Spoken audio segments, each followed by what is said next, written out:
Begin with a narcissistic, unstable man who just might kill us all. And it says something about the current state of the world that you have no idea which world leader our story is about. So, let me specify.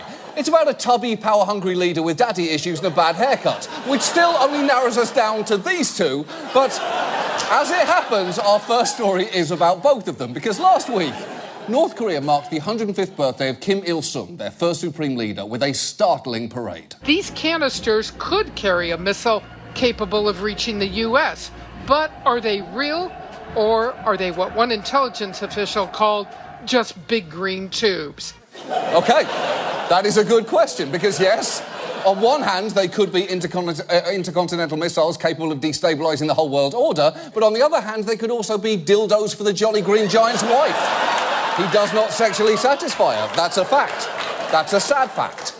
But the parade wasn't the issue for the international community as much as the missile test that followed it, the fifth in the past 10 weeks. And while it failed, it was a provocative act, especially considering that just days earlier, Donald Trump had tried to warn them not to do it. What are we doing right now in terms of North Korea? We are sending an armada, very powerful. We have submarines.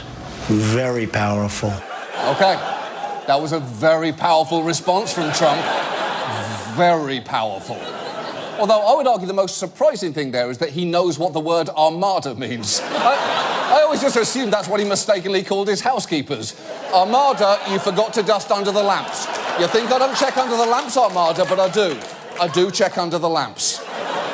But to give the president some credit, that was at least a clear response, echoed later by Sean Spicer, who argued that there was an unmistakable message of deterrence being sent when you see a carrier group steaming into an area like that.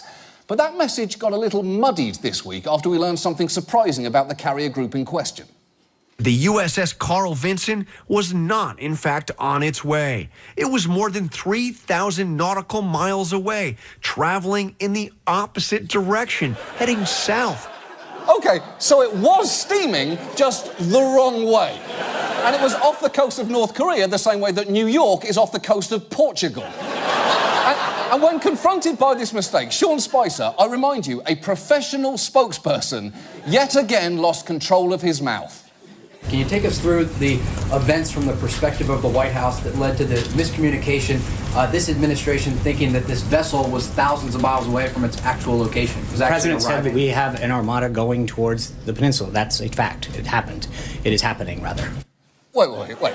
So Spicer is claiming that because the fleet was going to North Korea eventually, it was fine to suggest that it was on its way there now. And by that logic, I can truthfully say that Sean Spicer is currently posting his resume on Monster.com. I mean, he isn't, but he will eventually. And at this rate, possibly as soon as next week.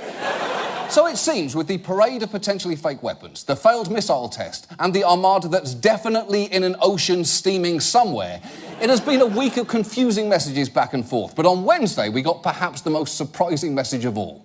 The New York Times reports on unusual activity at North Korea's nuclear test site. Images taken Sunday showed a volleyball game being played. It was one of 3 games.